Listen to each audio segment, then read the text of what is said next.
টানা ৩ মাস ধরে ৩ বিলিয়ন করে রেমিটেন্স রেকর্ড হয়েছে। মধ্যপ্রাচ্য সংকটের মধ্যেও সেই ধারা অব্যাহত রয়েছে। চলতি মাসের ১৪ দিনে প্রবাসীরা $২২০ কোটি বেশি রেমিটেন্স পাঠিয়েছেন। এর আগে কখনো ২ সপ্তাহে এত বেশি রেমিটেন্স আসেনি। গত বছরের মার্চে একই সময়ে যা ছিল $১৬২ কোটি। এই হিসাবে চলতি মাসের ২ সপ্তাহের বেশি এসেছে $৫৮ কোটি বা ৩৫.৬৯%। ঈদ উল ফিতর এই বৃদ্ধির বড় কারণ।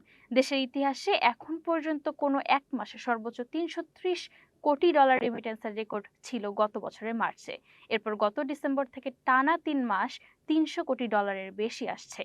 গত ডিসেম্বরে প্রবাসীরা ৩২২ কোটি, জানুয়ারিতে ৩১৭ কোটি এবং ফেব্রুয়ারি মাসে $৩০২ কোটি ব্যাংকিং চ্যানেলে দেশে পাঠিয়েছে।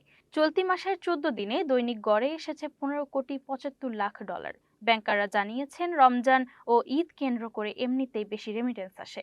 ইসরায়েল ইরান যুদ্ধকে কেন্দ্র করে মধ্যপ্রাচ্যের সংকটের মধ্যে কেউ কেউ জমানো অর্থ পাঠিয়ে থাকতে পারেন। আবার আগামী বুধবার থেকে টানা ৭ দিন ব্যাংক বন্ধ থাকার কারণে অনেকেই আগেই অর্থ পাঠাচ্ছেন। চলতি অর্থ বছরের এ পর্যন্ত প্রবাসীরা $২,৪৬৬ কোটি পাঠিয়েছেন, আগের অর্থ বছরের একই সময়ের তুলনায়, যা ২২.৬০% বেশি।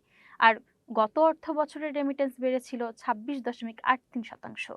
রেমিটেন্স উচ্চ প্রবৃদ্ধির ফলে বৈদেশিক মুদ্রার গ্রস রিজার্ভ বেড়ে $৩৪.২৯ বিলিয়ন হয়েছে, আর BM6 অনুযায়ী দাঁড়িয়েছে $২৯.৫৭ বিলিয়ন।